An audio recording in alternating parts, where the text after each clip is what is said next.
Major Mohammed Ali Shah, how do we tackle this situation? On one hand, there are, political appeasement that is happening for vote bank politics, statements coming in from the Mizoram Chief Minister of demanding moving forward with the secessionist movement of sorts, of having a separate state that should be carved out of Myanmar, Bangladesh and India for the Kuki Zoo people.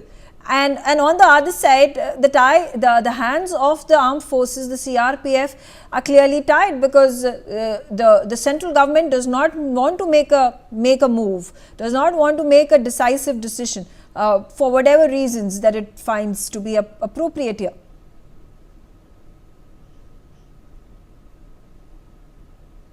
Right, Megha, it's deeply perturbing and concerning about the situation in Manipur, and unfortunately, I would say, though yes, the government would have done their bit and they have tried their best, I will not say they have not, but it indeed is not enough. Had it been enough, we would have seen results on ground. But apart from the government, even the people of Manipur, in fact, even they have to bring in peace. So we clap with two hands. We cannot clap with one, only the government doing things. Both sides, it has to be functional well. Now, Jiribam, a very peaceful place which is under fire right now. And the situation, the tension in Jiribam was a build-up.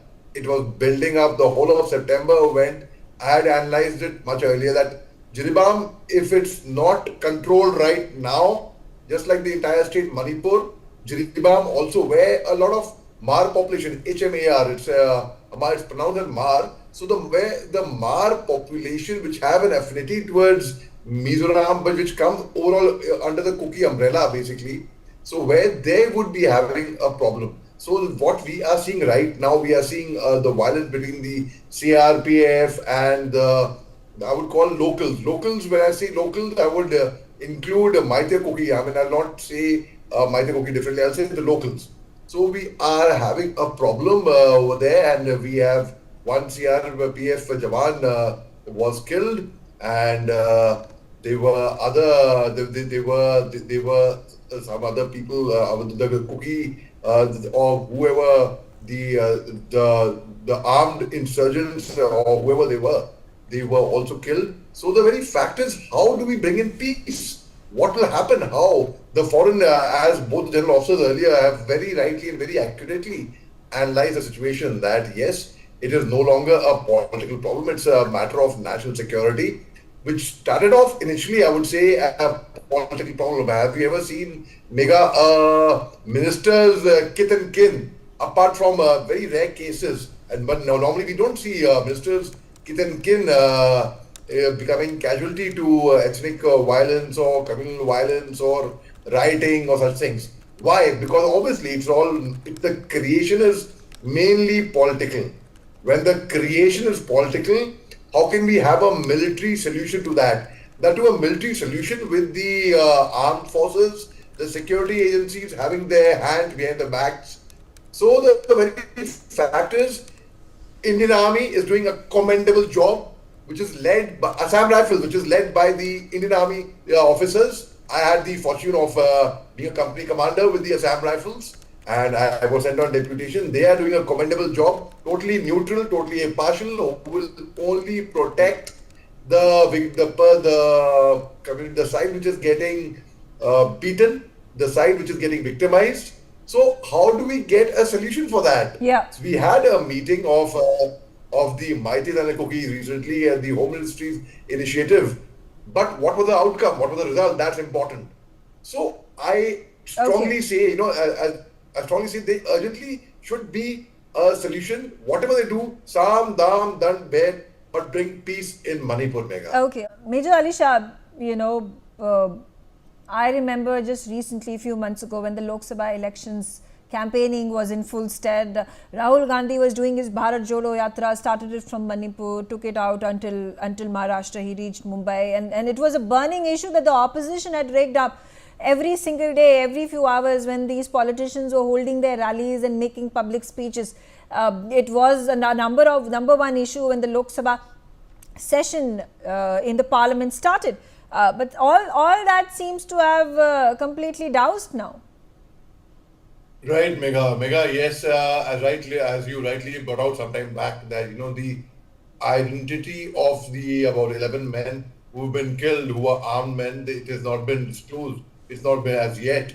So it's suspected militants, suspected insurgents, suspected, they were armed men, and so there was a gunfight. Yes. Now, secondly, as you said, mentioned about some time back about the elections. Yes, Mega, it is. No, it starts off any problem. It starts off as politically motivated. That's the root of it, and thereafter it emerges and becomes severe to such an extent that what we are seeing in Manipur right now, unfortunately and sadly, people are not really much they're focusing much on the violence that's happening in Manipur. People would be more interested in Lebanon, Russia, Ukraine, China, Taiwan. In fact, Manipur is our own state, which has contributed so much in nation building. In fact, our Indian Army soldiers are deployed in Lebanon, because Lebanon wasn't news. I'm saying this. Part of the UN contingent. I can proudly say that Indian Army troops, which are consisting of also the Nagas, the Maitis, and the Cookies, they are there, part of the Indian Army contingent in Lebanon, working shoulder to shoulder to get world peace. The Indian ambassador to Lebanon is from Manipur, he's a Pangal, Sheikh Rahman Saab. So the very fact is, Manipur, which has contributed a great deal towards nation building, we not only have Maricom and Mirabai Chanu and Ratan Thyam from Manipur, we have a whole lot of people, not just nation building, but regarding the international world peace, their contribution is immense. And unless and until we actually put all our energies, our first priority of the nation, if that becomes getting peace in Manipur at any cost, otherwise what will happen? Our adversaries, our foreign powers who are not happy with India's growth, India's progress, will take advantage of this fact, and it's most certainly has become not just a political problem but of national security. And the people who have been killed today, it is very sad. And today it's in Jiribam. Tomorrow it will happen somewhere else if it's not curtailed right now, immediately.